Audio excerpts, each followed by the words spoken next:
네, 여러분 안녕하십니까. 용감한 토크쇼 직설 윤중입니다. 윤석열 검찰총장이 조국 법무장관 가족에 대한 의혹 수사가 시작된 지 2달여 만에 이번 사건 관련해서 공식적인 언급을 어제 내놨습니다. 내용은 원론적인 수준이었습니다. 조 장관 가족의 유죄 입증을 위해서 총력전을 펼치고 있는 검찰의 수장에서 입에서 나오다 보니 원론적인 내용에 비해서는 뭔가 자구 하나하나 좀 짚어볼 필요도 있어 보입니다. 이런 가운데 자녀들의 소환 조사를 지켜보는 조 장관의 부인 정경심 교수는 SNS를 통해서 가슴에 피눈물이 난다며 애끓는 속내를 드러내기도 했습니다. 이른바 조국 정국은 정기국회에서도 여전히 그 위세를 펼칠 것으로 보입니다. 다음 주부터 시작되는 국정감사를 앞두고 여야는 벌써 조 장관 사건 관련 증인 채택 여부를 놓고 신경전을 벌이고 있습니다. 직설은 어제에서 오늘도 조국 정국을 또 정면으로 한번 다뤄보겠습니다. 샵 3698 100원의 유료 문자로 여러분들 의견 받겠습니다. 자, 오늘 세 분 모셨습니다. 제 오른쪽으로 임병식 전 국회 부대변인 나오셨습니다. 어서 오십시오, 변인. 왼쪽으로 이수희 변호사님 나오셨습니다. 오랜만에 뵙습니다. 예. 그다음에 이강윤 시사평론가 나오셨습니다. 어서 오십시오, 평론가. 안녕하세요. 예. 리포트부터 먼저 보시겠습니다. 윤 총장 얘기인데요. 한번 보시죠. 윤석열 검찰총장은 어제 오전 인천 영종도에서 열린 마약류 국제회의에 참석해 개회사를 했습니다. 조국 법무부 장관을 둘러싼 의혹 수사가 시작된 뒤 첫 외부 일정입니다. 취재진들의 수사 관련 질문이 쏟아졌지만 윤 총장은 절차에 따라 진행되고 있다고만 짧게 대답했습니다. 장관 일가 수사에는 뭐 차질이 없나요? 언제쯤 마무리될 예정인가요? 수사는 절차에 따라 진행되고 있습니다. 비슷한 시각 조국 장관은 대전지검 천안지청을 방문해 두 번째 검사와의 대화에 나섰습니다. 천안지청은 지난해 과로로 순직한 이모 검사가 일했던 곳입니다. 조 장관은 형사부 공판부 검사와 직원들로부터 애로사항 등을 들었다고 밝혔습니다. 진솔한 얘기를 들었습니다. 제가 주로 경청을 했고요. 법무부 차원에서 어떤 개선안을 만들 것인지 고민하겠습니다. 자신 관련된 수사에 대해선 특별한 얘기가 없었다고 말했습니다. 검사와의 대화가 이어지는 동안 천안지청 앞에선 조국 수호와 조국 퇴진을 외치는 찬반 시위가 동시에 벌어지기도 했습니다. 대검찰청은 조 장관과의 만찬 일정이 포함된 신임 검사장 교육에 대검 참모 7명 전원이 일정상 참석하지 못한다고 밝혔습니다. 예. 윤 총장이 사실 처음으로 수사와 관련된 얘기를 했기 때문에 행간의 의미를 좀 살펴보고 본격적인 얘기를 좀 해봐야 될 것 같습니다. 이거는 오늘 모신 세 분한테 좀 각각 어떻게 생각하셨는지 말씀 좀 들었으면 좋겠네요. 우리 임 부대변인부터 좀 시작해 볼까요? 네, 검찰 수사가 마침내 이제 그 조국 장관 압수수색, 자택 압수수색까지 이어졌는데요. 네. 그래도 뭐 장관이 직접 연관됐다는 것을 좀 아직은 확정하기가 어렵죠. 굉장히 오리무중인 상태인데 네. 이런 와중에도 지금 지지하고 사태로 엇갈려가지고 광화문하고 서초 중심으로 우리 국론이 지금 분열돼 있고요. 예. 제가 마침 또 집이 서초 쪽이라 저는 출퇴근길에 가끔 거기 지나가는데 어쩌다가 우리 국론이 이렇게 분열됐는지 참 답답하더라고요. 그렇죠. 예, 근데 예. 아마 그 어제 윤석열 총장 그 원론적인 얘기지만 그게 함축적으로 담겨 있다 보여지는데 저는 두 가지로 해석이 되더라고요. 네. 첫째는 검찰 정치, 정치 검찰이라는 여론을 의식을 해서 절차에 따라 진행되고 있다. 그러니까 뭐 과도한 뭐 피해 사실 공표라든지 뭐 먼지털이식 수사가 아니냐 이런 뭐 또 어떤 정치적인 의도를 가지고 있다는 거에 대해서 그렇지 않고 예. 절차에 따라서 하고 있다는 그런 정당성을 아마 스스로 확인한 것 같고요. 예. 두 번째는 이제 범죄, 지금 현재 거론되는 그 범죄 의혹 사실에 대해서 혐의를 유죄를 입증할 만한 그 자신감의 또 표현이 아닌가 싶은데요. 그렇겠죠. 예. 절차를 따라간다는 얘기 무슨 말씀이냐면은 결국은 자신들이 목표로 했던 부분을 그 목적지에 도달할 수 있다 이런 두 가지 측면으로 좀 읽혀졌습니다. 그 목적지라는 거는 조 장관의 유죄 입증이겠죠? 그렇죠. 알겠습니다. 유죄 입증이죠. 예. 예.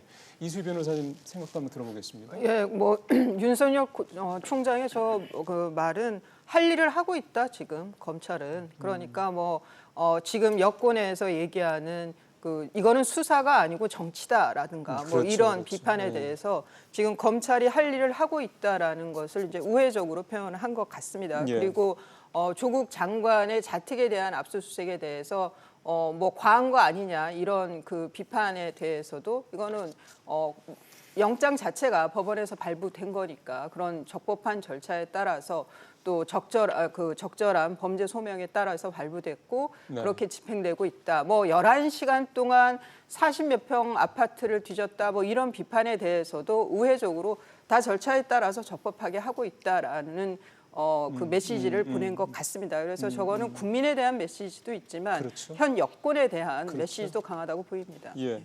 11시간에 대한 부분은 어제 나오셨던 그 분들하고도 얘기를 좀 했는데 뭐 일정전 분명히 절차들을 굉장히 꼼꼼하게 밟았다라는 걸 어제 좀 들을 수 있었습니다. 그 부분에서는 아마 우리 시청자분들께서도 조금 오해의 여지가 좀 풀리지 않을까 싶고요. 자, 우리 이광민 평론가님은 어떻게 보셨어요? 네, 워낙 원론적인 발언이어서 그렇죠. 평소 같으면 뉴스 가치가 전혀 없는 얘기죠. 예. 의례적인 얘기에 불과하고 네.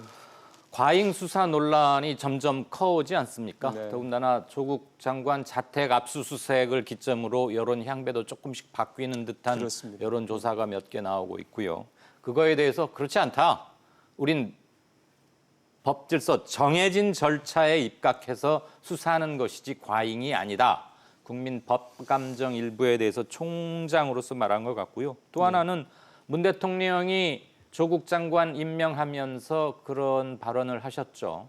검사는 검사의 일을 하면 되고 법무부는 법무부의 일을 하라. 된다. 예.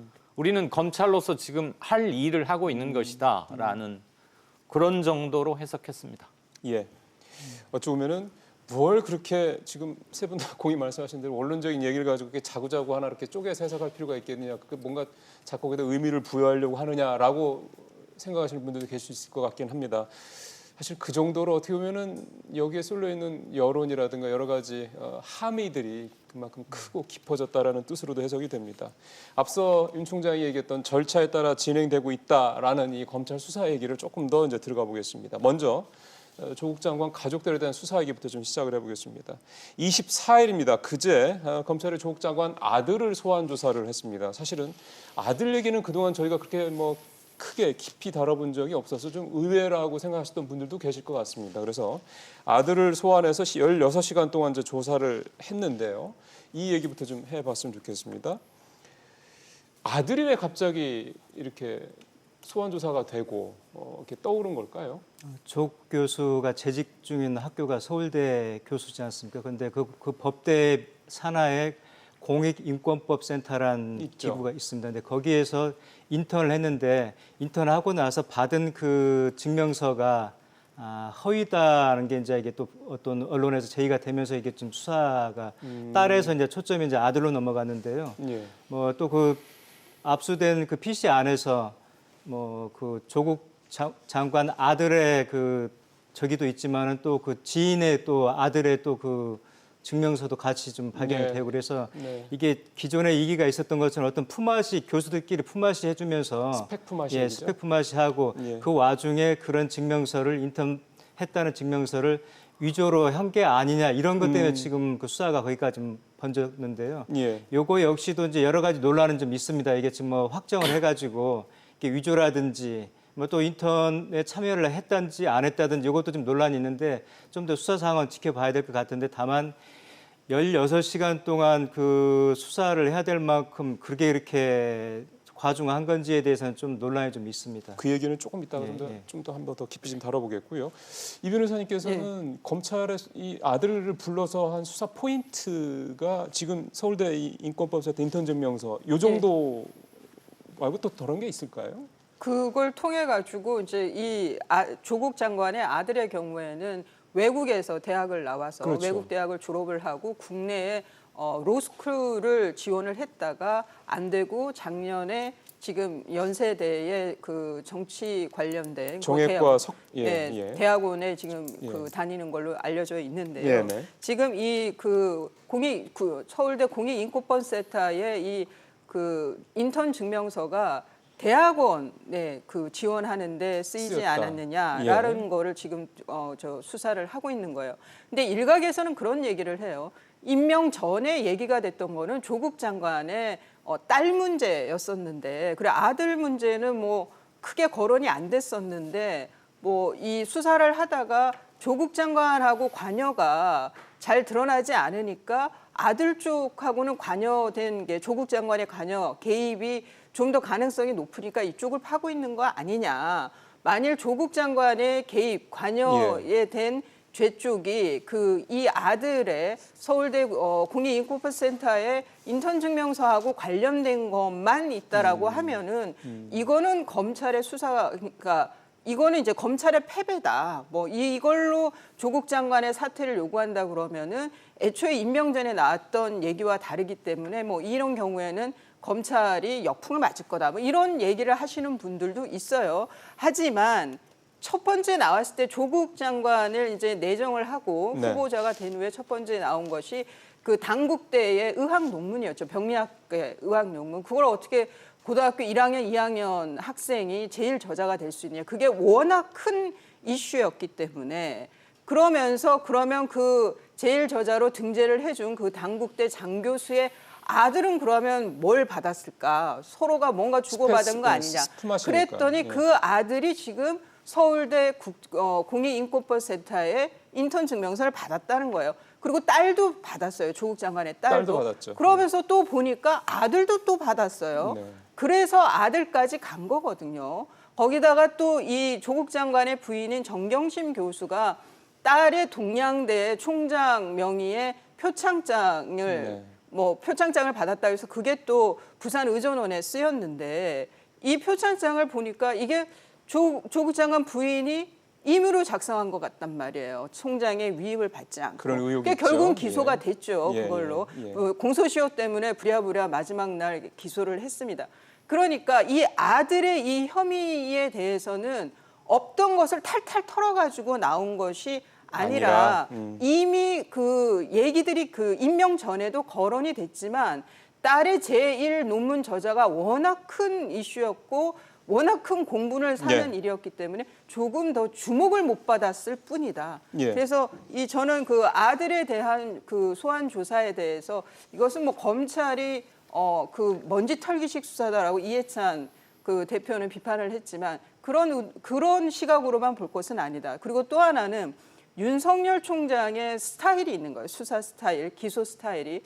보면은 박근혜 전 대통령의 경우에 그 뇌물죄도 10년 또는 무기징역이 있는 그 법정형이 그런 그 뇌물죄로 기소를 하면서 추가 기소를 뭐를 했냐면 2016년에 총선을 할 때 그 청와대에서 여론조사를 했다. 진박한별을 위해서 네, 여론조사를 네, 네. 했다고 해서 그걸 공직선거법 위반으로 추가 기소를 했어요. 그래서 그게 2년 실형이 나왔죠. 이거는 당시 제 입장에 법조인 제 입장에선 10년 또는 무기징역이 있는 법정형에 그 큰 뇌물죄로 기소를 하면서 굳이 왜 공직선거법 저까지 기소를 하면서 수모스럽게 만드느냐는 입장이었어요. 근데 그것이 윤석열 스타일이라는 거죠. 제가 봤을 때. 그러니까 아마 조국 장관과 관련해서는 이전에 박근혜 전 대통령에 대한 수사 스타일로 봤을 때는 이것이 그 불법이다라는 게 드러났을 때는 모든 것을 기소하지 않을까라는 생각입니다. 원론적으로 얘기하면 사실 그게 맞죠. 큰 죄가 있으니까 여죄들은 뭐 이건 무슨 죄도 아니니 뭐 이건 이 정도 하면 이렇게 뭐 인지상정식으로 넘어가는 거가 뭐 그걸 또 국민들이 바라시는 건 아닐 겁니다. 어떻게 보면 국민들 입장에서 봤을 때는 모든 게 다 확실하게 밝혀져서 의혹이 다 해소되는 걸 바라실 테니까 그래야지 이 사건이 마무리가 되지 안 그러면 또 계속 이어질 테니까요. 우리 이 평론가님한테는 하나 더 붙여서 좀 여쭤볼게요. 네. 조 장관 딸이 지난 16일 날 처음으로 소환 조사를 받았고 정확하게 24일인지 3일인지 5일인지 모르겠습니다만 최근에 두 번째 소환 조사를 마쳤다라고 이제 예. 엄마 이제 정 교수가 SNS 통해서 밝혔습니다.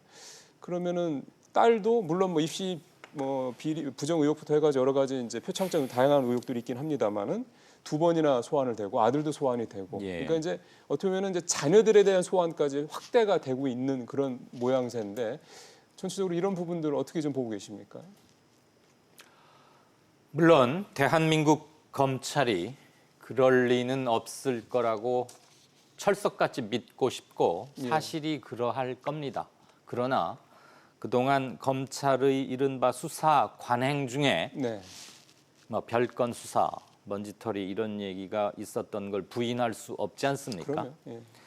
죄가 있어서 그것을 현재의 형법 또는 실정법의 틀로서 유죄를 입증하는 게 검사의 일인데 죄가 있어서 수사를 하는 것인지 아니면 죄가 나올 때까지 수사를 계속하겠다는 것인지는 조금 다른 것 같아요. 대한민국 검찰이 더군다나 국민의 기대와 환호를 많이 받았던 윤석열 총장호의 대한민국 검찰이 설마 그러리라고 생각은 하지 않겠습니다.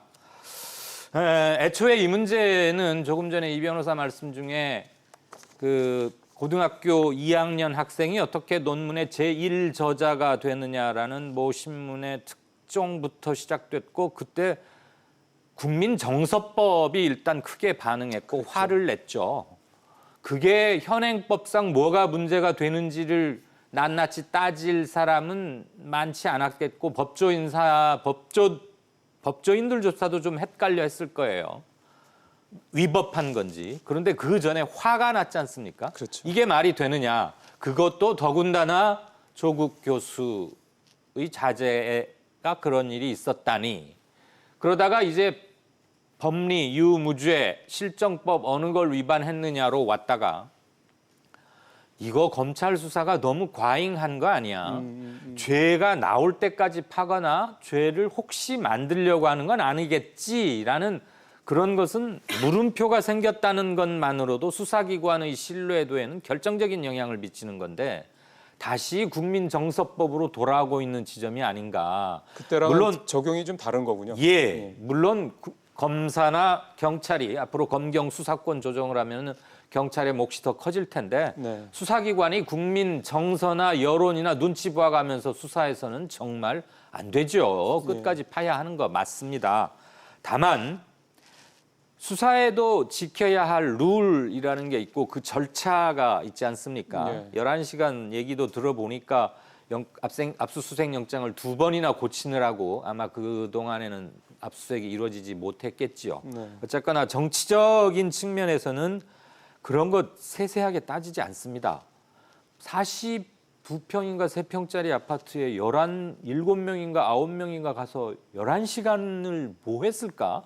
중학교 일기장도 뒤졌다는데 맞아? 뭐 이런 말에 사람들은 심정적 동화 또지는 반발 이런 게 예. 결정적으로 오는 것이죠. 예. 아들 문제는 PC에서 뭐가 나왔다는데 조국 장관의 정직성과 직결될 수 있는 문제여서 저는 잠재적인 화약 효과가 좀 크지 않나 그렇게 생각합니다. 예. 근데 제가 좀 말씀을 드리고 싶은 예, 거는 이제 말씀하시죠. 논문 그 제1저자 등재 그 논문의 부정행위는 그거는 학회에서 자치적으로 해결을 해야 되는 문제예요. 사실은 거기 그렇죠. 그게 검찰이 끼어들어 가지고 할 사항은 아닌 거예요. 그러니까 이 법이라는 것도 검찰에서 수사기관이 개입을 네. 해서 재판에서 처벌을 해야 되는 범위가 네. 있고 아닌 범위가 있는 거거든요. 그래서 이 논문의 경우엔 그러니까 학회에서 이거는 부정행위가 있었다라고 해서 논문 등재를 네. 취소를 시켰죠. 네. 그러니까 이런 거는 이제 그거에 공부하는 것 자체를 그냥 그 국민정서법에 의한 위법 뭐 불법이 아닌 그냥 국민정서법이라고 네. 그렇게 이제 뭐 단순히 예. 그렇게 얘기할 사안은 아니라고 예, 보고요. 그리고 저는 알겠습니다. 이 국민정서법이 중요한 것이 이것 때문에 그 어떤 그 이렇게 흐름으로 가는 거는 어떤 이성적인 그 상태의 어떤 그런 반대 의견들이 묵살되는 그런 뭐 소위 말해 광기라고 하는 어떤 큰 그런 흐름으로만 가는 거에는 저는 절대 반대지만 그렇지만 이 조국 장관의 경우에는 우리 사회가 아노미 상태가 되는 게 아닌가라는 생각이 드는 거예요. 지금까지 그러니까 실정법의 그런 법들뿐만이 아니라 사회상규라든가 인간의 도리라든가 지금까지 뭐 사회 통념상 예. 저 정도 그 의혹과 저 정도의 기소가 있었으면은 사퇴를 해야 됨에도 예. 불구하고 임명을 하지 말아야 함에도 불구하고 임명이 됐고 사퇴를 하지 않고 있고 이런 예. 것들이 주는 것이 그것이 저는 더 큰 사회의 알겠습니다. 해악이라는 생각이 듭니다. 시간 쪼들리시는 거 잘하니까요. 딱 30초만 보탤게요. 예, 시간 지금 이 재겠습니다. 타이밍이 아니면 안 될 것 예, 같아서. 말씀하시죠. 우리 정치의 가장 큰 비극이자 문제점이기도 하고 지금 정치검찰 오명 논란 가지고 조용할 날이 없지 않습니까? 저는 그 근본 원인은 정치권에 있다고 당연히 생각합니다. 예. 무슨 문제가 생길 때마다 정치권에서 해결을 못하고 다 짐 싸들고 고소장 들고 서초동으로 가요. 그래서 검찰 그래서 보강 얘기 나오죠. 검찰들한테 이거 해결해 달라고 누구 편들어 달라고 말해요. 그러니 자기들 문제를 호랑이 입에 스스로 목을 들이민 꼴이죠. 모든 갈등을 수렴해야 할 여의도 국회의사당에서 자기 일은 하지 않고 맞습니다. 다 예. 검찰한테 맡깁니다. 그리고서는 정치검찰이니 뭐니 투덜거립니다. 예. 정치권이 일단 1차적으로 잘못하는 겁니다. 예. 그 문제를 그 더불어민주당의 금태섭 의원도 얘기를 하더군요. 모든 걸 다 가지고 검찰한테 간다. 그래서 이제 검찰공화국을 만든 거는 정치권이다. 뭐 이런 얘기도 하더군요. 자, 그 정도 문제를 이제 정리를 하고 정경심 교수 SNS 얘기를 좀 가보도록 하겠습니다. 굉장히 길게 이번에 남겼습니다. 어제 올린 페이스북 내용인데 앞서 우리 제작진이 이제 통시지를 통해서 계속해서 좀 보여드려서 아마 여러분들께서 좀 익히 보신 내용들인데 여러 가지 내용들이 있습니다. 굉장히 인간적인 절절한 내용도 분명히 있고요. 자식에 대한 내용들이니까. 뭐 그 기자들한테 둘러싸여서 살게 된 지 50일이 돼간다. 덫에 걸린 쥐새끼 같다. 이런 표현도 상당히 좀 격앙된 표현도 좀 있고요. 좀 이거는 전체적으로 말씀을 좀 여쭤봐야지 답변하시기가 좀 편하실 것 같아서요.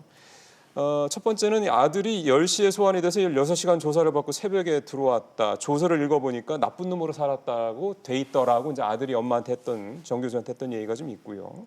그 조사 과정에 조서 내용이 어떻게 돼 있길래 어떻게 보면 직접적인 당사자가 아닐 수도 있는 아들이 이렇게 느꼈을까라는 부분 한 부분하고 또 하나 그 딸이 그 두 번째 소환 조사 과정에서 부산대 성적 또 유급 이런 얘기들을 언급이 되면서 굉장히 인간적인 모욕감과 서글픔을 느껴서 굉장히 많이 울었다라는 부분이 있어서 조사 과정에서 인권 침해적인 요소는 정말 없는 건 이 부분도 좀 따져보고 싶고요. 마지막으로 이제 기자들이 계속 아마 이 방배동 자택 앞에서 이제 상주하고 있을 텐데 이런 부분에 있어서 좀 굉장히 이제 그러니까 담당자 입장에서는 관련자 입장에서 상당히 좀 생활하는데 어려움을 겪을 수 있을 텐데 이런 부분들에 대해서는 또 어떻게 봐야 될지 그러니까 종합적으로 이 부분에 대한 얘기를 좀 이 SNS 내용들을 가지고 세 분 말씀 들었으면 좋겠습니다.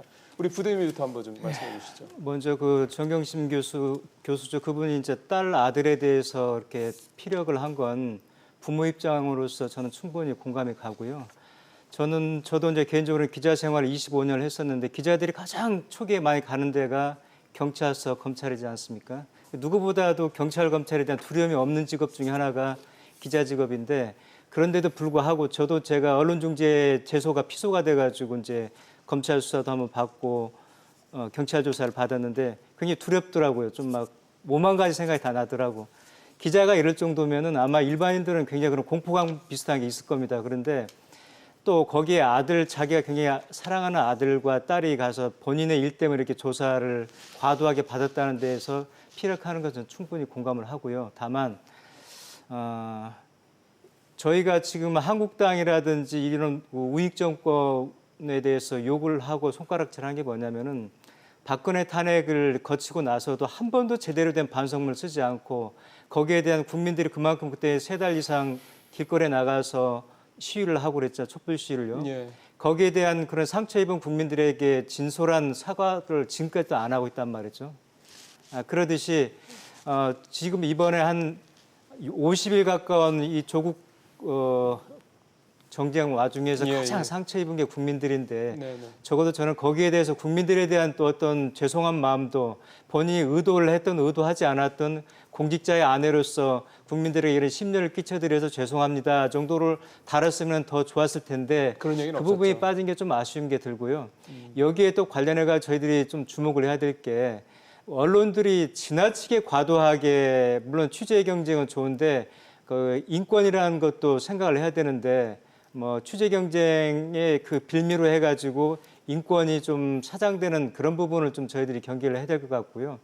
하나만 덧붙이면은 정경심 교수의 이런 그 페북을 통한 이런 여론전에 대해서 옹호를 하는 건 좋은데 선을 넘은 옹호. 예를 들어서 어제 그 유시민 그 이사장이죠. 뭐 PC 그 확보가 증거인멸이 아니고 증거를 확보하려고 했다든지 또 뭐 이재정 교육감이 이것은 논문이 아니고 에세이했다든지 이건 국민들을 정말 바보로 하는 행태거든요. 이런 식의 그 말도 안 되는 그 옹호는 도움을 주는 게 아니라 오히려 더 그쪽에 피해를 준다는 것을 좀 감안하시고 부모로서 또 개인 지금 아직은 공부하는 학생들이니까 또 저희들이 지켜줄 건 지켜주고 그래야 되는 거지 지나친 자기가 희생양인 것처럼 하는 것도 저는 좀 보기가 온당하지 못하고 네. 또 지나치게 옹호하는 것도 또 온당하지 못하고 또 그렇다 그래가지고 무비판적으로 이렇게 언론이 인권을 침해하거나 또 검찰이 과도하게 수사하는 것도 좀 못마땅하고요. 이런 생각은 또 하나 들더라고요. 어떻게 하라는 얘기인지 모르겠네요. 좀 이따가 말씀하시죠. 예. 뭐 언론 카메라에 갇혀서 뭐 쥐새끼 신세란 예, 표현이 예. 아마 노무현 대통령께서 그때 수사받을 때 그 상황이 저는 생각이 되더라고요. 그때 뭐 그러네요. 그때도 그런 얘기 예, 있었죠. 집에 뭐 커튼도 가려놓고 그랬었는데 그런 상황까지는 안 가야 될 텐데 좀 그런 쪽으로 흐르는 게 아닌가 싶어가지고 예. 좀 아쉬움이 좀 있습니다. 예.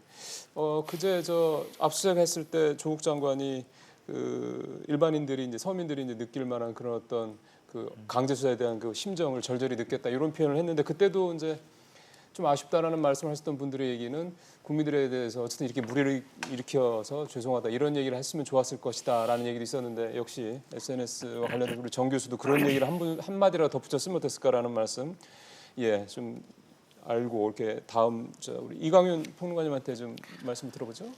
예, 검찰 조서라는 거 아마 안 써보신 분이 훨씬 많을 텐데요. 그러면, 네. 검찰은 일단 넌 죄가 있을 거야. 그러니까 여기 불려와서 지금 내 앞에 있고 내가 묻는 거에 너는 답을 하고 있는 거야. 그리고 정직히 말해야 돼. 이러면서 우리 헌법 정신은 기본적으로는 무죄 추정의 원칙이라는 게 관통하지만 예. 경찰이나 검찰에 가면 유죄 추정이 실질적으로 강합니다. 그게 참고인이든 피의자든 관계없이요. 그렇죠. 더군다나 피의자로 바뀌면 그건 뭐 거의 확실히 예. 너는 범인이 틀림없을 거야라는 전제에서 출발하는 거고요. 예. 참고인과 그래서 법적 지위가 많이 다르긴 하지만 피의자로 곧 전환될 참고인일 경우는 준피의자로 똑같이 대접하는 것일 거고 조서를 써보면 또는 신문을 받아보면 저는 지금 그 조국 장관의 아들이 가서 조서 검토 시간까지 포함해서 16시간을 시간이, 있고 검토한 뒤에 지장을 무인을 찍고 나왔을 텐데 그것만 읽어보면 뭔가 죄를 만들어야 하니까 또는 혐의가 있어야 하지 잘했는데 칭찬해 주려고 밤새워서 16시간을 불러다가 검찰이 얘기하는 건 아니잖아요. 그렇죠. 그럼 읽다 보면 나는 평소에 인식하지 못하고 살아왔는데 나의 생활의 어떤 부분이 이렇게도 보일 수 있구나. 그리고 그게 매우 반도덕, 반윤리, 반사회적인 것일 수도 있겠구나. 그래서 내가 참 나쁜 놈으로 살아왔나 하는 그런 말이 나온 게 아닌가 싶습니다. 기소되기 전에는 그 수사 기록은 열람할 수가 없으니까 그건 누구도 볼 수 없는 것이겠고요. 어머니로서의 모성으로서 자식들은 거의 맹목이잖아요. 우리가 그렇죠. 모든 부모는 다 네, 마찬가지 네. 아닙니까? 그리고 형사법정에서도 가족은 증인으로 세우지 않고 서령 증인으로 나와도 묵비 권한도 인정을 하고 거짓말 위증을 해도 처벌하지 않지 않습니까? 네. 우리 형법이 그렇지 않습니까? 네. 그러니 두 아들, 딸 적어도 아마 정경심 교수 입장에서는 엄마 정경심으로서는 내가 또는 뭔가를 오버해서 우리 아이들이 이런 고초를 겪는 건 아닌가. 그러니 자탄의 뭐가 많았겠죠. 그렇겠죠. 그리고 당연히 감성적으로 될 수 있는 것이고요. 다만 유감 표명 같은 것은 조 장관은 여러 차례 공식적으로 언론 같은 데서 해온 반면에 그렇죠. 부인 정경심 씨는 한 번도 언론 접촉한 건 없었고요.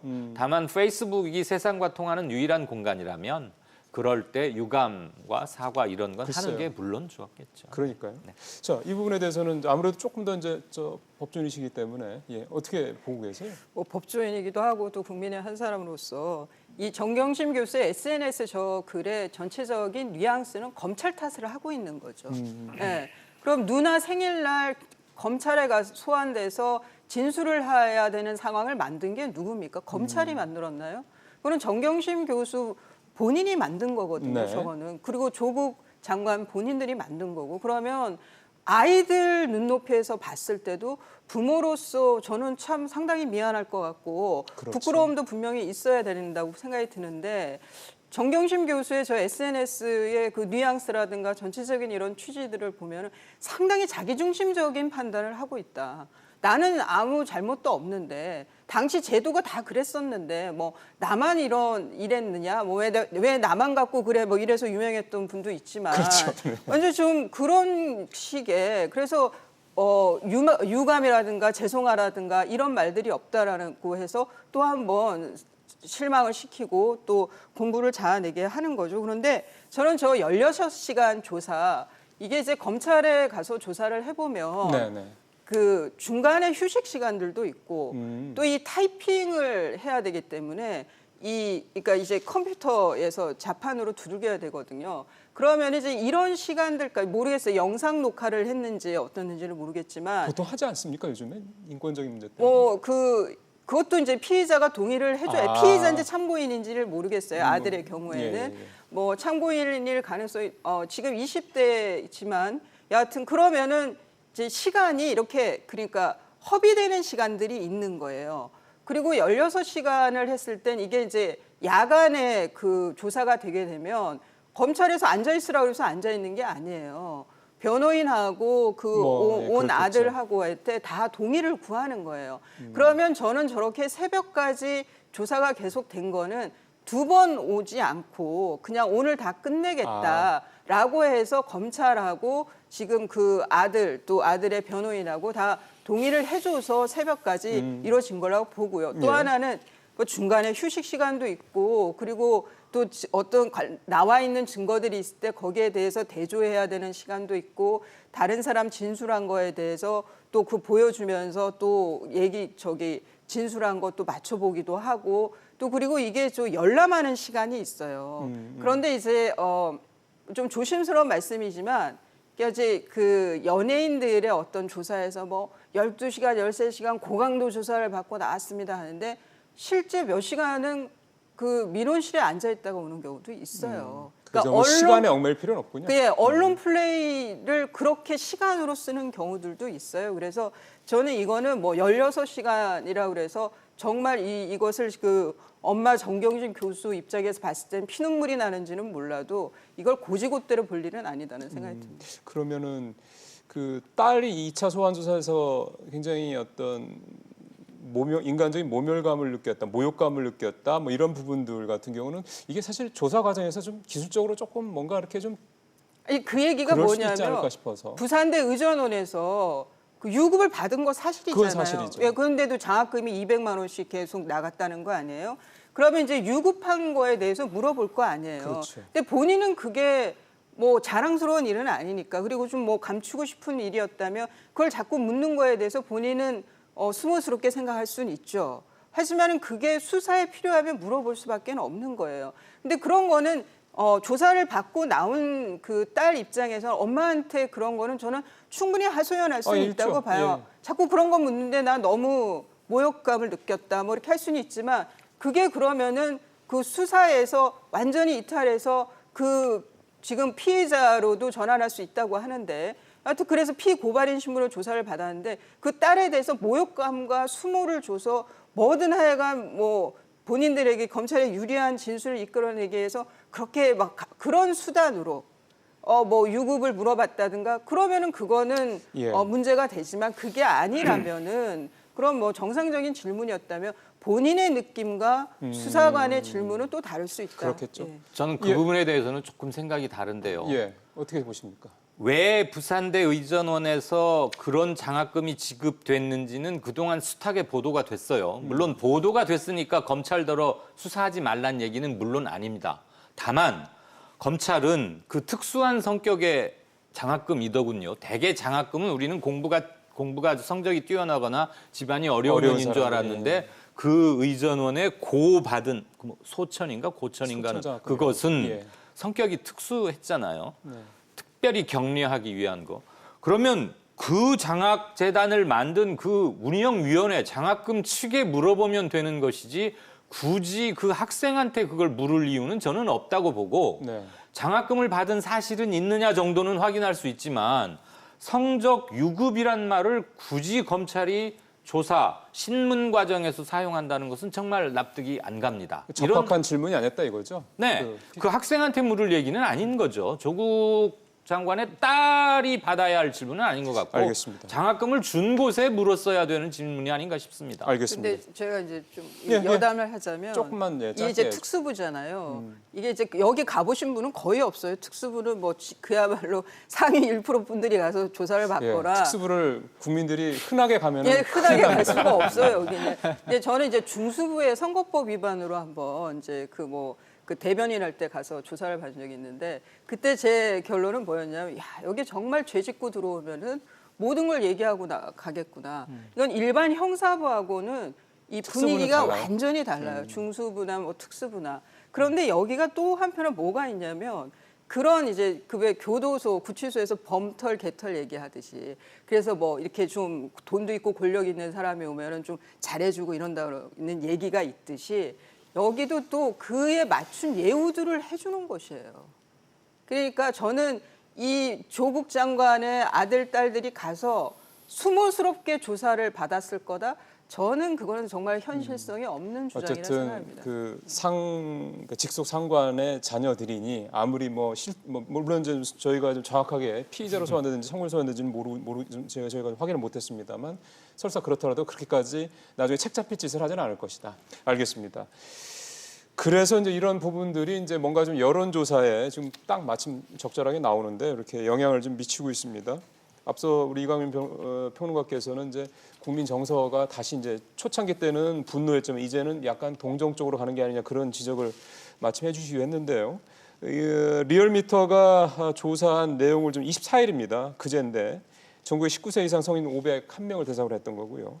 검찰 수사가 과도했냐가 질문이었습니다. 보시는 것처럼 과도하다가 49% 절반에 조금 가깝죠. 적절하다라는 응답도 적지 않았습니다. 사실 2%나 되니까. 여기서 제가 조금만 첨언을 드리면 과도하다라고 하는 응답이 50% 이상인 지역은 광주, 전라도 쪽, 경기, 인천, 서울 이런 식이었고요. 50% 이상만 말씀드립니다. 연령별로는 40대, 50대, 30대가 50%가 과도하다라고 응답을 했습니다. 그다음에 뭐 진보층, 미주 지지층은 뭐 당연히 굉장히 높았고요. 그다음에 이번 수사가 적절했다라고 50% 이상이 응답한 지역을 보니까 대전, 세종, 충청권이었고요. 그다음에가 부산, 울산, 경남이었습니다. 나머지 지역들은 50% 넘지 못했습니다. 연령별로는 60대 이상만 이제 50%는 아니고 49%로 나왔고요. 그러니까 연령별로는 50% 이상 넘은 데가 없었습니다. 근데 제가 이 얘기를 굳이 장하게 말씀드리는 거는 중도층의 51%, 무당층의 54%가 적절하다라는데 응답을 냈다라는 거를 좀 말씀드릴 수 있어서 이 얘기를 조금 길게 말씀을 드렸고, 자, 이 부분에 대해서 이제 세 분의 말씀을 좀 한 번씩 듣도록 하겠습니다. 이거는 좀 거꾸로 가볼까요? 우리 이광훈 평론가부터 해서 좀 말씀 들어볼까요? 중도 또는 무당층에서 현 수사가 그렇게 과하지는 않다. 뭐 적절한 거 아닌가? 이런 생각이 조금 많다는 거잖아요. 그렇죠. 그게 아주 주목해야 할 포인트라고 봅니다. 가뜩이나 무당층이 늘어나고 있는 판에요. 네. 그 이탈한 무당층이, 그러니까 범여권, 현재의 여권을 지지하던 사람들이 지지를 철회한다고 해서 그 사람이 곧바로 자유한국당으로 간 건 아니고 그렇겠죠. 중간지대에 좀 남아 있잖아요. 그러니까 이른바 충성도가 또는 약하다고 볼 수도 있고 어떤 사람이 볼 때는 합리적 정치적 선택을 하는 사람이다 이렇게 볼 수도 있겠죠. 그런데 문제는 지금 오늘부로 수사가 끝난 게 아니고 대단히 유감스럽게도 정치권에서는 말할 것도 없고 이게 수사상 마무리에도 상당한 시간이 걸리지 않을까. 그 말은 검찰이 애초에 생각했던 것보다 유죄의 입증이 대단히 난항을 걷고 있는 게 아닌가. 그리고 거기에만 끝나는 게 아니고 일단 영장 청구라는 또 하나의 사안이 남아 있고 구속영장을 청구한다면 그게 받아들여지느냐 안 들여지느냐도 중요하고 법원에서요. 최종적으로는 재판에 기소가 돼서 재판이 열려서 유죄 판결이 나오느냐까지로 치면은 적어도 몇 개월을 갈 수밖에 없는 사안이란 말이에요. 그런데 정기국회가 있고 예산안 문제가 있고 내년 4월이면 선거를 치러야 합니다. 예. 그런 정치 일정과 맞물려서 볼 때 이 중도 무당층에 포진됐다고 응답한 분들이 현재의 검찰 수사를 어떻게 평가하느냐는 상당히 중요한 바로미터이자 그러게요. 예. 풍향타 또는 조타수 기능을 할 수도 있다고 봅니다.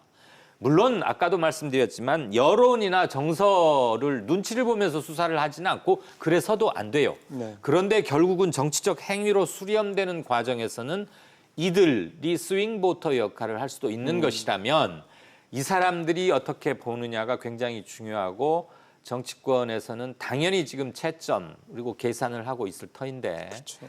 검찰은 그렇지 않다라는 절차적 합리성으로 입증을 해야 할 것이고 네. 조국 장관 측에서는 지금 물음을 받고 있고 의심을 받고 있으니까 논리와 증거로 네. 이것을 넘어야겠죠. 알겠습니다. 우리 이 변호사님. 예, 저는 이제 저 후보자 시절에는 저 수사에 대해서 적절하다가 52%였었고, 그런데 이제 자택 압수수색 이후에 걸쳐서 한 여론조사 결과에서 지금 과도했다가 이제 좀 더 많다는 취지인데, 네. 저는 이제 저런 결과가 나오는 건 아마 그게 아닌가 싶어요. 이제 지금 정치권도 그렇고 피의 사실국 정치권이라기보다 여당 쪽에 여권 쪽에서 검찰에서 이제 조국 장관과 관련된 어떤 증거 어떤 게 나왔다더라, 어떤 혐의를 파고 있다든가 이런 얘기들을 피의 사실 공표로 우리가 고발할 수도 있다라고 하면서 죄고 있죠.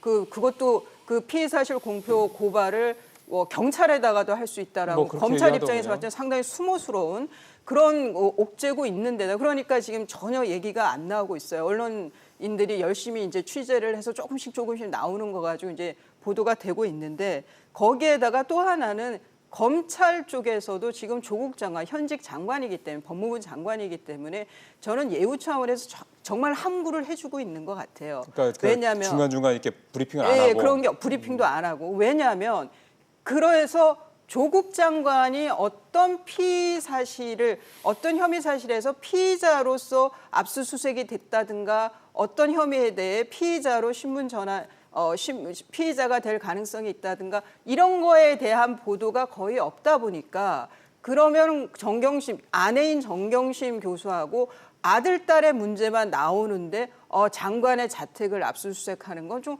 과한 거 아니냐라는 생각을 하게 한 게 아니냐. 그래서 이거는 조국 장관, 이제 정경심 교수 소환 이후에 조국 장관에 대해서 어떤 혐의로 피의자로서 조사가 이루어진다라고 했을 때는 그게 어떤 조사였는지는 그거는 저는 중간 브리핑은 있어야 된다고 생각을 합니다. 그랬을 때는 또 다른 여론이 될 수도 있다고 생각이 듭니다. 그러면은 지금 11시간 압수수색 이후에 나온 저 여론조사에 대해서는 그런 부분들이 감안이 된 거고 이게 언제든지 또 바뀔 수 있다 이 말씀이신 거죠? 예, 그러니까 조국 네. 장관의 어떤 개입이나 관여된 범죄 행위가 나왔을 땐 저는 또 바뀔 수 있다고 글쎄요, 생각합니다. 알겠습니다. 어차피 여론조사는 계속해서 아마 분기점마다 계속 나올 테니까요. 우리 임 부대변인께서는 어떻게 보고 계셨어요? 이 여론조사 결과를? 검찰 수사가 과도했다는 것은 검찰 개혁으로 이어지는 거거든요. 왜냐하면 이제 그렇겠네요. 국민들이 지금까지 검찰 개혁의 필요성을 주장했던 것들은 그동안의 검찰의 누적된 적폐를 인식을 한 거고요. 그래서 검찰 개혁을 가야 된다는 당위성으로 이어졌는데, 저는 아마 국민 누구한테 물어봐도 좀 지나쳤다는 것은 아마 공감을 할 겁니다. 좀 아까 우리 이 변호사님께서는 시간 가지고 굳이 따질 바는 아니라고 그랬었는데, 근데 그 내용을 잘 모르는 밖에서 보는 국민들이 보기에는 한 70군데 정도 되는 저인망식의 압수수색이라든지 예. 또 갑작스러운 기소, 인수사청문 마지막 날이죠. 그리고 이런 여러 가지 정황을 볼 때 좀 무리하다, 좀 지나치다는 아마 그런 감정적인 느낌은 좀 있을 겁니다. 검찰은 적법하게 절차를 따라서 했다고 하더라도, 그런데 이게 드러나지 않은 게 실은 더 많은 문제점들을 가지고 있거든요. 그래서 그건 무슨 말씀이세요? 드러나지 않은 거라는 거는. 지금까지 저희들이 알고 있는 검찰에 대한 그 문제점들이 있죠. 피의 사실 공표라든지 수사 과정에서 예전에 자살하기도 하고 그랬잖아요. 인권적인 침해 부분들. 그런 부분들이 이제 물론 여기에 해당되지는 않았겠습니다만 기존의 검찰에 누적됐던 문제점들을 보는 거죠. 그런 것 때문에 하는데, 저는 이번 사건 조국 대전이 끝나면 한 3가지 정도로 어쨌든 윤석열 총장하고 조국 장관이 상처 입은 상황에서 그대로 자리를 유지하든지, 네. 아니면 시차를 두고 둘 중에 하나가 물러나든지, 아니면 동시 그만두든지 하는 3가지 시나리오를 해볼 수가 있는데요. 문제는 지금이 중요한 게 아니라 앞으로 그 이후인데, 검찰 개혁의 그 칼날이 무뎌질 수 있다는 거죠. 이제 그걸 지휘하고 주도했던 그 조국 장관이 어쨌든 물러서게 되면은 검찰 개혁도 그러겠죠. 무뎌질 물러난다면. 수밖에 없는데, 네네네. 그런 부분이 무뎌지지 않고 검찰 개혁의 당위성을 역설적으로 확인하는 계기가 돼야 되는 거다는 말씀을 드리고 싶고요. 그러니까 본질이 자꾸 이렇게 흐려지는 거니까요. 그렇죠. 예. 그리고 그 무당층 말씀하셨는데, 지난번에 SBS에서 그때 추석 지나고 나서 여론조사 했을 때 한 40% 가까이가 그 무당층이라는 여론조사 결과가 있었지 예, 않습니까? 맞습니다. 그런데 예. 무당층이 늘어난다는 것은 정치에 대한 혐오주의라든지 냉소주의거든요. 뭐 민주당에 기대를 걸었는데 예. 여기도 좀 실망이고 그렇다 해서 한국당으로는 갈 수 없고 이런 건데 그런 무당층이 바라보는 시각을 잘 헤아려서 그렇죠. 검찰도 정해진 테두리 내에서 해야 이거 설득력 있지 않을까 싶습니다. 예, 그러니까 어떻게 보면은 이번에 그 리얼미터 자료에서 나온 49%가 이를테면 이제 여권 입장에서 봤을 때입니다. 검찰 수사가 과도하다고 느끼고 있다라는 부분에 자꾸 방점을 두지 말고 아까 우리 이광 평론가도 말씀하셨지만은 무당층 그다음에 중도층의 50% 이상이 검찰의 수사가 적절하다고 보고 있다라는 이 점에 더 방점을 둬야 된다라는 말씀으로 좀 이해를 했으면 좋겠다 이렇게 좀 정리를 좀 해보겠습니다. 이제 좀 마무리를 이제 할 때가 됐습니다. 검찰에서 뭐 익성 그 대표를 다시 소환했다 이런 얘기들에서 검찰 조사 얘기를 조금 더 해보고 싶었는데 시간 관계상 좀 정치권 얘기를 쪽으로 계속 가야 될 것 같아서요. 그 얘기는 저희가 또 시간이 준비되는 대로 다시 좀 말씀을 드리기로 하고요. 어제 국회 정무위에서 이제 전체 회의가 열렸습니다. 이제 국정감사가 이제 앞두고 있기 때문에 이제 이를테면 증인 채택 이런 문제들을 논의를 해야 되는데.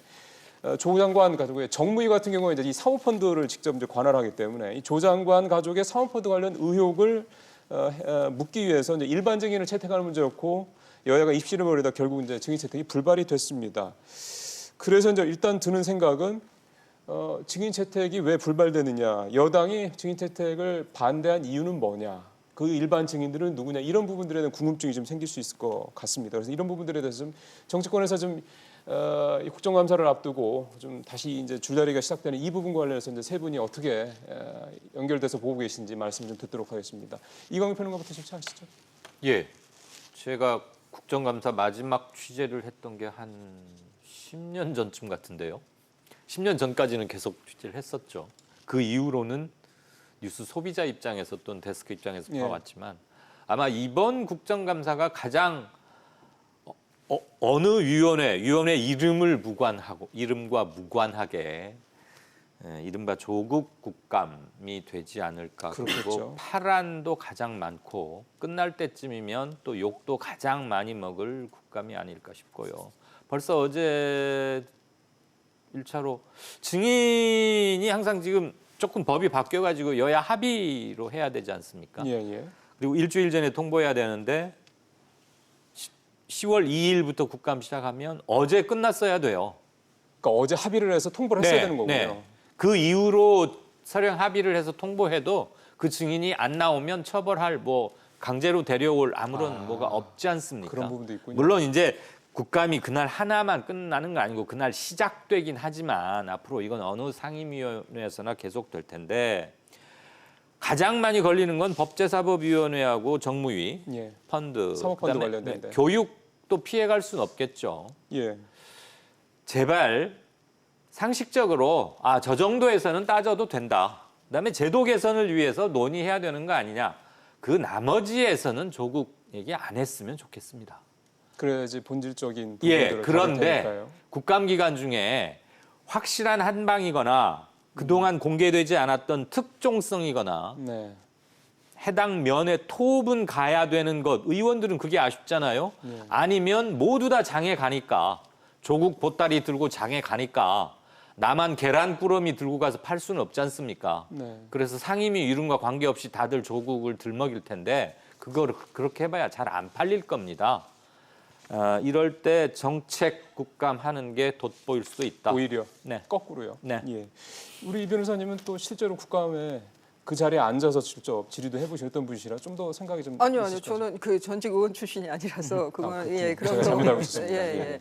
근데 저는 이제 뭐 이게 증인 채택을 하고 이러는데 정경심 교수, 조국 장관 부인을 뭐 증인으로 채택하냐 마냐하는 건 사실 이건 굉장히 소모적이라는 생각이 들어요. 왜냐하면 정경심 교수는 기소된 상태의 이죠. 피고인인데 예. 그걸 불러봐야 저는 저의 재판이 있기 때문에 뭐 증언할 수 없습니다. 그러면서 갈 수 있어요. 그러면 그냥 그 노출시키는 거 외에는 뭐 나올지도 모르겠지만 노출시키는 거 외에는 효과가 없는 건데 저는 그런 거보다는 조국 장관의 임명 사퇴하지 않고 있는 거 이거는 자유민주주의의 견제와 균형이 완전히 무너진 거예요.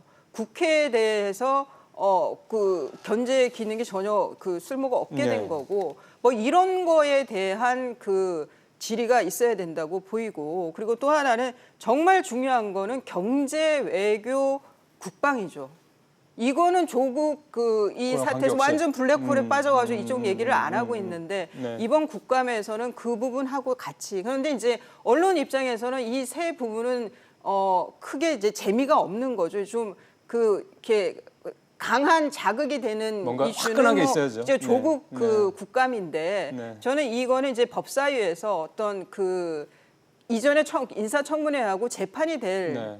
그 상황이 그럴 공산이 더 크다고 보이고 그래서 저는 이거는 자유민주주의 견제 균형이 무너진 상황을 어떻게 해결할 건지에 대해서 뭐 국회 운영위에서는 청와대에 대해서도 아주 크게 질타를 해야 될 것이고 저 예. 정말 중요한 거는 경제, 외교, 국방 쪽이라는 예. 생각이 듭니다. 그러면 앞에서 말씀하셨던 이 견제 기능이 상실됐다라는 부분에 대해서 이제 질타를 해야 된다고 말씀하셨는데 저희 같은 일반 국민들 입장에서 봤을 때는 굉장히 이제 추상적인 얘기가 되다 보니까 목표는 분명히 뚜렷한데 그거를 어떻게 좀 전략을 되게 구체적으로 하지 않으면 공감을 얻기가 좀 어렵지 않겠냐 생각이 좀 들었어요. 어떤 식으로 한국당이나 야당에서 해야지 그게 실질적으로 좀 뭔가 설득력 있을 거라고 생각을 하시는지. 그래서 이제 국회 운영위에서 청와대 비서진들하고 뭐 수석들 불러가지고 얘기 듣지 않습니까? 예, 예. 국감에서 그때 저는 청와대에 조국 장관에 대한 뭐 검증이 제대로 됐었는지부터 인사검증 문제. 예. 왜 여론 조사를 해서 그때 사퇴를 시키질 못했는지 왜 임명까지 강행되게 방치했는지 뭐 이런 것들에 대해서 아주 구체적으로 질의하고 질타를 해야 된다고. 뭐 대통령한테 이런 결과가 나왔으니 임명하기 좀 곤란할 것 같다라든가 뭔가 이런 식의 직언을 했어야 된다 이 말씀이시죠? 예. 그거는 이제 운영위에서 해야 될 일이고요. 또. 운영위에서. 예, 알겠습니다. 자, 우리 임 부대변인께서는 어떻게 보고 계세요? 올해 국회 본회의 열린 날이 딱 3일입니다. 3일. 그렇습니까? 예, 최악의 20대 국회라는 표현이 이제 상징적으로 들여다볼 수가 있는데 지금 말씀 두 분 하셨듯이 민생 지금 엊그제 박용만 대한상의 회장이 경제는 버려진 자식 같다는 표현을 했었는데 아마 거기 함축되지 않나 싶은데 예. 그런 기업 아니라도 지금 당장 택시를 타보거나 식당 가서 식사를 해보시면 알지만은 정말 국민들 경제 어렵다는 호소를 많이 하거든요. 그래서 민생에 대해서 정말 먹고 사는 문제 해결을 위해서 정치가 좀 중심에 서줘야 되는데 지금 한국당 같은 경우는 이번에 조국 사태 문제를 정쟁의 좋은 호재로 삼는데 그러게요. 이게 저희가 진영 논리를 제가 항상 비판하고 싶은 게 뭐냐면은 진영이 자기들 안에서는 뭐 결합을 하고 상대를 향해서 적대적인 행위를 하지만 실은 진영 밖에 있는 게 민주당만 있고 한국당만 있는 게 아니라 진영 밖에 국민이 있다는 것을 염두에 두고 국민이 생각하는 게 뭔가를 좀 향해서 정치를 하셔야 되는데 국감마저도 정쟁의 장으로 활용하는 것은 굉장히 못마땅하기도 하고 온당하지도 않죠. 지금 경제도 어렵지만 외교도 그렇고요, 국방도 그렇고 지금 우리들이 해야 될 일이 한두 가지가 아닌데 마지막 20대 국회 말 그대로 마지막 국감마저도 저렇게 정쟁으로 지금 한국당이 본인들이 고소고발해가지고 지금 조국 장관 일가에 대해서 수사가 지금 전방위적으로 진행이 되고 있으니 이제 의혹 규명하는 것은 검찰에 맡겨놓고 국회는 국회가 할 일을 해야 되는 거죠. 알겠습니다. 왠지 좀 지난번에 저희가 바로 이제 이 프로그램 다음에 있는 이슈 따라 잡혀서 한번 얘기를 했습니다만 국회 보좌진들하고 이렇게 좀 뭔가 이번에는 좀 너무 많은 자료 요청이나 이런 것도 좀 하지 말았으면 좋겠다 뭐 이런 식의 뭔가 좀 변화를 모색하는 그런 모습도 있었다라고 좀 말씀을 드린 적이 있었는데 그러게요. 지금 분위기로는 또 앞서 저희도 자막으로 좀 보내드렸습니다. 조국 블랙홀에 빠져서 민생은 거의 챙겨지지 않을 것 같다라는 느낌을 좀 주긴 하는데 증인 채택 문제 가지고 벌써 이러는 거 보면은요. 글쎄요. 이제 내년에 이 총선에서 정말 이런 부분들에 대해서 국민들이 어떤 선택을 할지 참 그 부분을 조금 생각을 해봤으면 좋겠다는 그런 뭔가 좀 그거를 좀 무서워하고 걱정을 해야 되지 않을까라는 생각도 좀 세 분 말씀을 들으면서 좀 하게 됐습니다. 네, 오늘 조국 관련된 얘기 또 했습니다. 임병식 국회 부대변인, 이수희 변호사님, 이광윤 평론가님과 얘기 나눠봤습니다. 고맙습니다. 고맙습니다.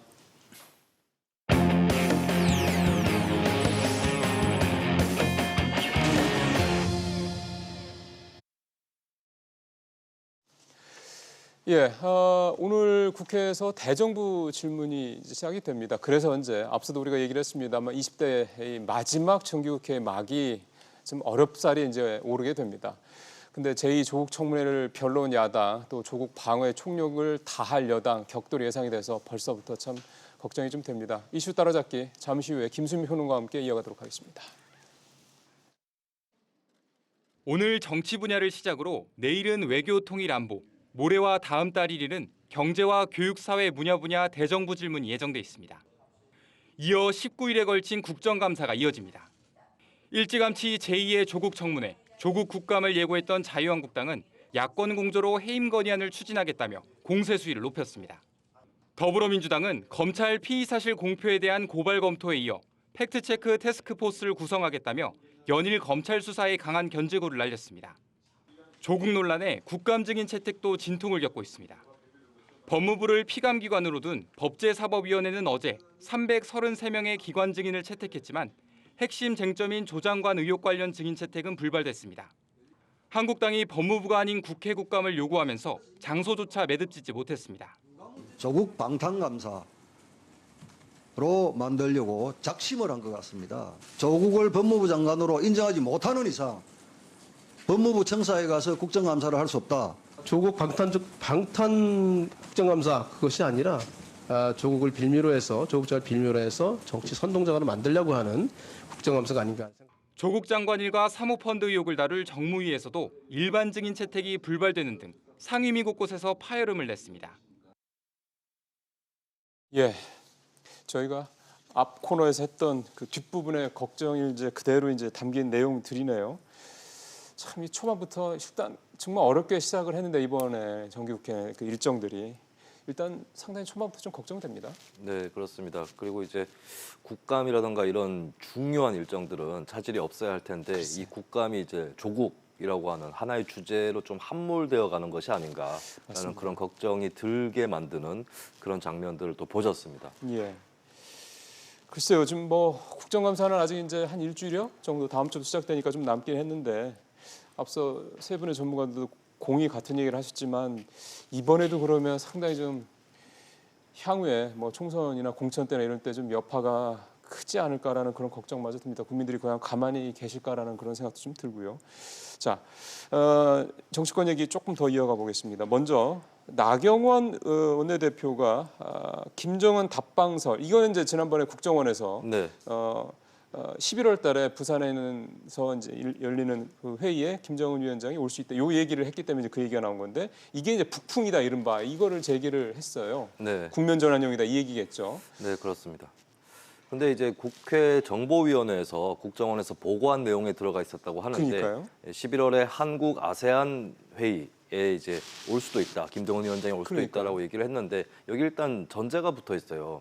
북미 실무 협상이라든가 이것들이 잘 풀려야 올 수 있다라는 심지어는 것이거든요. 3차 정상회담까지 열려야지 가능하다는 얘기도 하더라고요. 그렇습니다. 그리고 올 것이 유력한지도 의문스럽죠, 사실은. 부산에 뭐 올 수도 있겠지만 부산에 올 정도라면 진작에 뭐 답방이라든가 이런 것들이 이루어졌을 수도 있는데 상식적으로는 국정원 스스로도 알 거예요. 이게 가능성이 아주 높지는 않다라고 볼 수 있는데 근데 나경원 원내대표는 이것을 그냥 북풍이라고 워딩을 지어버림으로써 기정사실화하는 것은 아닌가. 가능성이 되게 높게 있는 것처럼. 네, 높은 것처럼 그렇게 보는 것은 아닌가 하는 그런 좀 생각도 듭니다.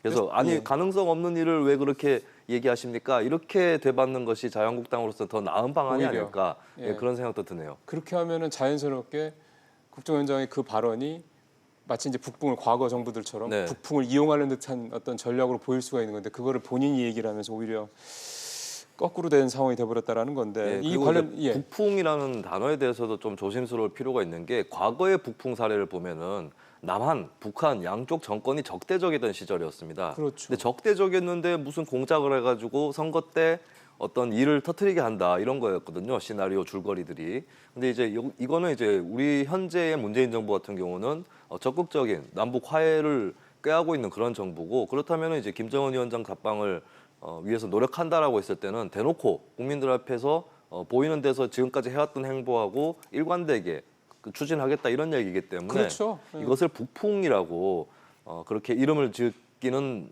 어려울 것 같고요. 북풍이라는 표현이 적절하지 않은 거군요. 예, 과거의 그렇습니다. 북풍이 원래 우리가 붙였던 네. 이름 의미하고는. 그러다 보니까 김대중 정부 때도 한나라당, 당시 야당, 자유한국당의 전신인 한나라당에서도 신북풍이라는 표현을 썼어요. 다르다는 걸 자신들도 알고 있기 때문에. 예. 예, 그리고 이제 정부 여당에서 유념해야 될 사실은 현재 네. 어느 정도 좀 정치적인 위기 상황이 있는 거잖아요. 예. 그리고 이제 경제적으로도 서민들의 불만이 아직까지 높은 상황인데 이것을 북한 문제로 타개할 수 있다. 이렇게 생각한다면 곤란하지 않을까. 예. 그러니까 그런 좀 습성은 가지지 않는 것이 좋을 것이다. 예, 그 얘기는 분명히 할 수 있겠습니다. 그러게 말입니다. 좀 구태스럽죠. 이런 부분들에 대해서 어쨌든 여야가 보여주는 모습들이. 또 하나는 이제 청와대 쪽 관련된 얘기인데 트럼프 대통령이 한미 정상회담 끝난 다음에 기자회견에서 그 기자들의 질문을 17차례를 독점했다 이런 얘기가 나오면서 이제 네. 또 외교 결례다 또 우리 외교가 또 밖에 나가서 또 망신을 당했다 또 이런 식의 기사들이 좀 나오다 보니까 청와대가 또 발끈을 해서 가짜 뉴스 사실을 굉장히 왜곡했다 이런 식의 얘기들을 또 했습니다. 굉장히 또 이번에도 굉장히 좀 굉장히 공격적으로 이제 이 부분에 대해서 문제 제기를 하고 나서더군요. 일단 팩트 체크 차원에서 청와대에서 밝힌 바는 17번의 질문을 트럼프 대통령이 독점했다. 답변을 독점했다라고 얘기를 한 것에 대해서 그 17번이라는 횟수가 기자들이 왜 질문을 하다 보면은 본 질문이 있고 그다음에 한 번 더 추가적으로 질문을 한다거나 이런 것까지 포함된 거다. 그러니까 좀 수가 부풀려진 거다 이런 해명 내지는 반박을 청와대에서 한 것이고요. 근데 사실은 이제 트럼프 대통령이 어느 정도 저렇게 좀 자신이 그 마이크를 독점을 한 것은 결례는 맞는 거죠.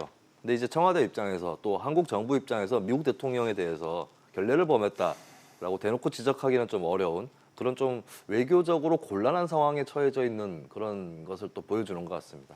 그런 기사들이 오히려 그거를 또 바래서 그러는지도 모르죠. 어쨌든 근데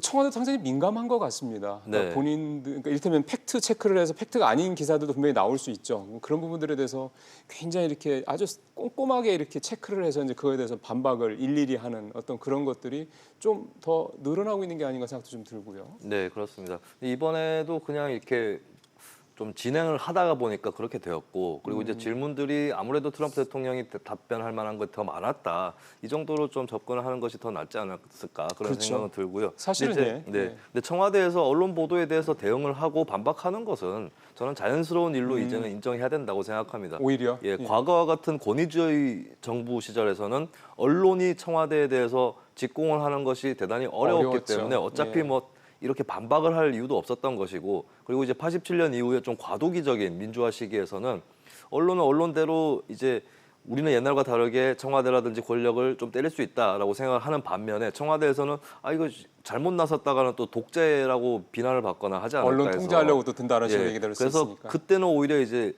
어떻게 보면 언론이 더 편한 위치에 서 있었다 이렇게 볼 수도 있는데 근데 이제 정부, 청와대 이들도 다 이제 우리나라가 독재 국가가 아닌 이상은 언젠가는 또 이제 정부와 청와대 안에서 이제 나가야 되는 그런 사람들인 것이고 또 이제 사실과 다른 부분이 있다면 정정당당하게 반론하는 것 이것은 이제 우리가 자연스럽게 받아들여야 될 문화인 것 같습니다. 그래서 언론에서도 그런 반박을 받을 때 엄살을 피운다거나 너무 심하다 이렇게 투정만 할 일은 아닌 것 같고요. 다만 이제 청와대에서 대응을 할 때 의연함이라든지 또 이제 사실이라는 명백한 무기가 있으면 그렇게 흥분할 이유가 없기 때문에 그런 면들은 주의를 하면 될 것 같습니다. 예, 이런 게 논의될 수 있는 것 자체가 사실은 그만큼 자유화 돼 있는 거죠. 네, 알겠습니다. 사실 이번에 유엔 총회에서 큰 기대도 안 했지만 역시 그대로 됐던 게 이제 한일 정상회담이 혹시라도 열릴 수 있을 것이냐. 가기 전까지는 전혀 이제 안 될 거다라는 얘기가 많았거든요. 실제로 이제 안 됐죠. 근데 어떻게 봐야 될까요? 김정숙 그 여사하고 그 아베 총리의 부인이죠. 아키에 여사가 서로 포옹하는 사진이 오늘 아침에 신문에 나서서 그 남편들은 상당히 냉랭한데 부인들 간에는 굉장히 좀 이렇게 가까운 느낌이 들게 그런 좀 살가운 느낌이 좀 들어서요. 이런 건 좀 좋아 보였습니다. 그 한일 관계에 있어서 한국, 일본 양국 정부가 지금 현재 강대강으로 충돌을 하고 있지만 사실 외교가 언제나 그랬듯이 온건하고 또 협상에 의한 이런 해결책을 모색을 하는 거거든요.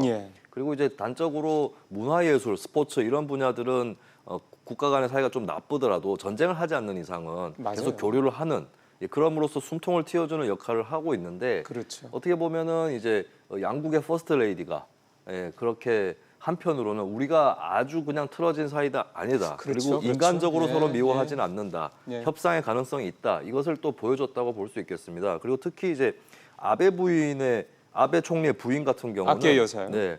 아베 총리도 마찬가지지만 평소에 친한파, 문화적으로 친한파로 알려져 있어요. 한국 드라마 무지하게 좋아한다는 얘기를 그렇습니다. 많이 들었습니다. 아베 총리도 이제 선거 막판이 되면은 힘을 내기 위해서 한국식 불고기를 먹는다라고 얘기를 하고 있고 실제로 네. 문재인 대통령한테도 전화를 걸어서 불고기 먹고 선거에서 이겼다 이런 얘기를 한 적도 있었거든요. 예전에. 그리고 이제 부인 같은 경우는 특히 뭐 윤사마, 배용준 씨의 광팬이기도 하고 네. 문화적으로는 한국에 굉장히 친밀함을 갖고 있는 그런 정치인 부부이기 때문에 우리는 이제 뭐 나라 간에 사정이 있어서 그래요. 틀어졌지만 인간적으로 미워하지 않는다 이 신호를 양쪽에서 보여준 거라고 봅니다. 예.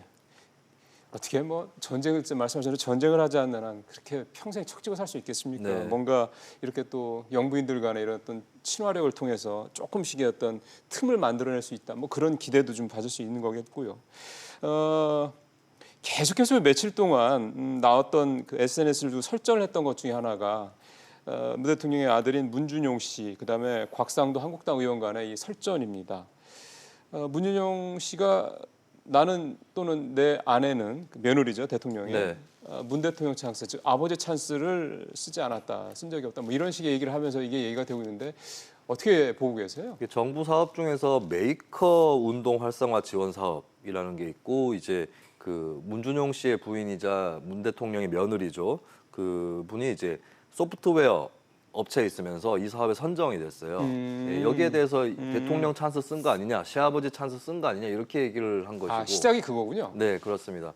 그리고 문준용 씨 같은 경우는 최근 들어서 특히 조국 장관 의혹에서도 그렇고 SNS를 통해서 직접적으로 발언을 하는 횟수가 점차 늘었거든요. 그렇더라고요. 예. SNS를 한동안 하지 않다가 얼마 전부터 재개를 하기 시작했고 직접적으로 반론을 하고 있는데 우리 아내는 능력이 있어서 그런 거지 시아버지 찬스를 쓴 게 아니다. 라고 적극 반박을 하는 모양새가 됐습니다. 근데 여기에 대해서 또 곽상도 의원이 추가로 제기를 한 것이 문준용 씨가 미국에 유학할 때 들었던 자금이라든가 이런 것들이 만만치 않을 텐데 또 도대체 저 숙소도에 관련해서 그렇습니다. 손혜원 또 전 의원이 또 SNS 네. 올리고 그러더군요. 자금은 어디서 났으며 거처는 누가 제공했느냐, 손혜원 의원은 아니냐 뭐 이렇게 또 의혹을 제기한 것이죠. 그래서 손혜원 의원이 얘기를 했군요. 네. 근데 사실 이제 곽상도 의원 또 현재 시점에서는 특별한 어떤 연결고리를 찾지 못한 채로 손혜원 의원 이름을 거명을 한 거거든요. 거기에 대해서 손혜원 의원이 또 화가 나서 나서게 되었죠. 손혜원 의원은 또 평소에 SNS를 굉장히 열띠게 하는 편인데 예. 자신이 만약에 진짜로 문준용 씨의 거처를 대줬으면은 뭐 몇억 원을 내겠다. 그래놓고 이제 10억 원 주겠다고 그랬습니다. 네.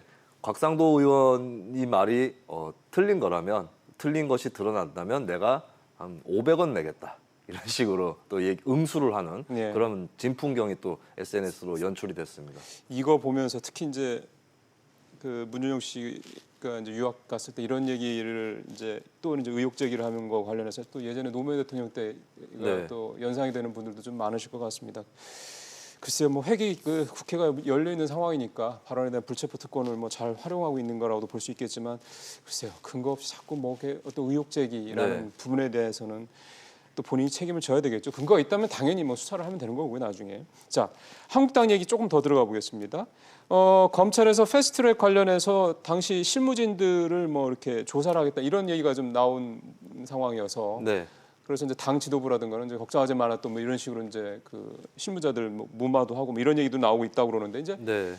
본격화 검찰이 패스트트랙 수사 검찰의 수사가 이제 본격화되고 있다 이렇게 봐야 되는 건가요? 그렇습니다. 경찰에서 수사를 하고 있던 것을 검찰이 넘기라라고 그랬죠. 해서 예. 경찰에서 자진해서 우리 끝났으니까 넘깁니다, 송치합니다 이게 아니라 검찰에서 넘겨라라고 해가지고 이제 검찰 단계로 넘어간 거거든요.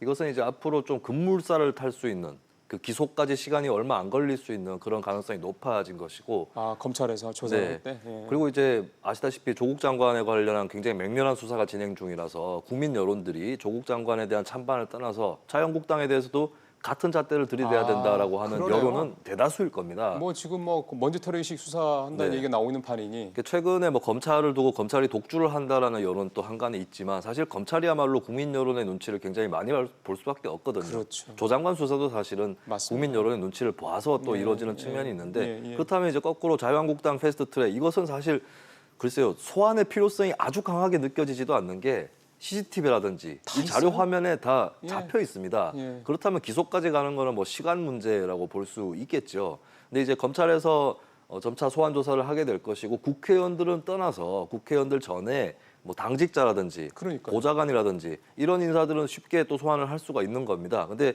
자유한국당 입장에서는 의원이 아니라고 해서 그들을 나몰라를 할 수는 없는 아이, 것이죠. 그럼요. 예, 같은 당의 식구이기 그럼요. 때문에 예. 어떻게든 방안을 만들어내야 되는 것이고 지금까지는 그냥 시간을 보내왔어요. 특별한 뾰족한 방책이 없기 때문에.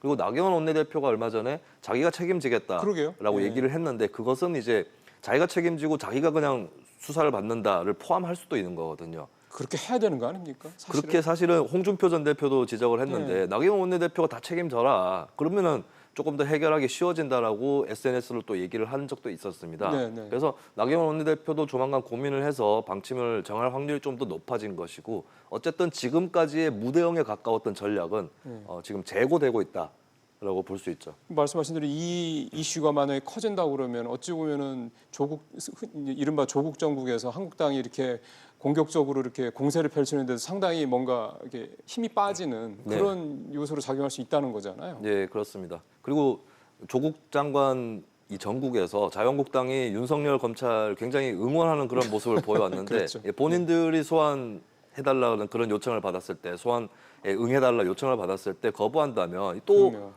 내로남불 그러면 논란에 휩싸일 수밖에 없죠. 그러면 어찌 보면 그게 민주당한테 또 하나의 빌미를 공격 당할 수 있는 빌미를 주는 것도 될 네. 테니 이거는 어떻게 보면은 깔끔하게 또 정리를 해주고 오히려 명분을 찾는 게 낫지 않겠냐 그런 얘기들이 그래서 좀 나오는 것 같습니다. 마지막 질문 시간이 많지는 않습니다만 바른미래당 얘기 오래간만에 좀 한번 해서 좋겠는데 안철수, 유승민 신당설이라는 게 또 나와서 네. 현실성이 있을지 어떻게 보시는지 싶네요. 네, 안철수, 유승민 두 사람을 주축으로 해서 신당을 차릴 정도가 된다. 안철수, 유승민계 합치면은 그 바른미래당에서 다수를 형성할 수 있거든요. 그래요. 예, 그리고 손학규 대표도 사실은 안철수계의 상당수가 지원을 했기 때문에 그렇죠. 대표에 올랐습니다. 끌어내리려고 하면 안철수 전 대표를 포함해서 그쪽에서 결단을 하면 사실 맘먹고. 당 지도부를 교체할 수 있는 거거든요. 근데 굳이 밖으로 나가서 비례대표 의원들은 또 탈당하면은 의원직을 상실하는데 신당을 창당할까 이 의문은 좀 강하게 들어요. 근데 이제 사실은 이제 뭐 20대 국회가 이제 얼마 안 남았으니까 네. 오히려 좀 이렇게 한번 과감하게 또 할 수도 있는 거 아닙니까? 만약에 많이 임기가 남았다면 좀 그럴 수 있는데 이제 뭐 몇 달 네. 안 남은 거니까 사실은. 그 당 내에서 사실 그 지금까지의 우리나라 정당사의 분당이라든지 신당 창당을 보면은 대부분이 나간 쪽이 고생을 했어요. 예, 그렇기 때문에 어지간하면 안 나가려고 하는 것이고 그렇기 때문에 바른미래당도 유지가 되고 있는데 안철수, 유승민 양쪽이 합작을 한다면 충분히 당내에서 다수파를 형성할 수 있기 때문에 그래서 바꾸는 식으로. 예, 굳이 나갈 이유는 보이지 않는다는 것이고요. 오히려 지금 현재 나오는 얘기는 안철수계하고 유승민계가 조금 생각이 다른 거 아니냐. 아, 그래요? 예, 유승민계 같은 경우는 새로운 신당 또 생각을 하고 있지만 자유한국당과의 어떤 연대 통합에도 아직 열려 있는 거 아니냐라는 그런 짐작들이 있는 것이고 반대로 안철수 전 대표 쪽은 자유한국당과의 통합만은 안 된다. 이런 기류들이 좀 있는 거기 때문에 양쪽이 따로 또 살림을 차리지 않을까 이 얘기도 있더라고요. 근데 이게 설을 제기하자면 한도 끝도 없는 건데 맞습니다. 예, 근데 제가 봤을 때는 바른미래당 스스로의 책임이 있는 것 같아요. 맞습니다. 당의 대우를 제대로 유지하지 않음으로써 앞으로 이 당이 어느 쪽으로 흘러갈지 굉장히 불투명하고 또 상상할 수 있는 갈래 수가 많아져 버린 그런 상황을 바른미래당이 자초한 것이 아닌가. 예, 그것을 한번 생각을 해봐야 될 것 같습니다. 예. 총선이 내년 4월이고 시간은 점점 가까워지고 있고 국민들은 이런 모습들을 하나하나 다 목도하고 있고 이런 것들이 이제 어떻게 또 결과될지 아직 좀 이르긴 합니다만 계속해서 좀 봐야 되겠습니다. 오늘 말씀 잘 들었습니다. 예, 감사합니다. 문재인 대통령이 조국 장관의 임명을 제거한 게 지난달 9일입니다. 이제 2달 가까이 돼가는 거죠. 조국 정국이 근데 이 2달 가까이 동안 계속 진행이 되면서 그야말로 블랙홀이라는 얘기까지 나올 정도입니다. 최순실 국정농단 사건을 이미 능가할 정도로 전례 없는 많은 양의 기사들이 쏟아져 나오고 또 있고요. 그만큼 관심이 많다는 얘기겠죠. 검찰 수사가 아직 진행 중이다 보니까 이 기록은 뭐 더 갈 수 있을 것 같기도 합니다. 조국 정국이 우리 사회에 꼭 소모적인 논쟁만 만들어냈다 이렇게만 볼 수는 없을 것 같다는 생각을 해봤습니다. 오랫동안 그러려니 했었던 고위층, 상류층들의 스펙 품앗이가 실제로 존재한다는 걸 우리 국민들이 모두 알게 됐죠. 또 현직 장관은 물론이고 부인인 현직 대학 교수도 서민들이 공권력을 마주할 때 겪어왔던 또 겪어왔을 이 절절함, 엄숙함을 충분히 느끼고 있다라고 직접 얘기를 하고 있습니다. 그동안 몰랐던 공공연한 비밀의 봉인이 이제 풀렸다는 얘기도 될 것 같습니다. 자, 그렇다면 다음 수순은 뭘까요? 국민들 입장에서 봤을 때는 분명히 바뀌어야 될 것입니다. 직설 마치겠습니다.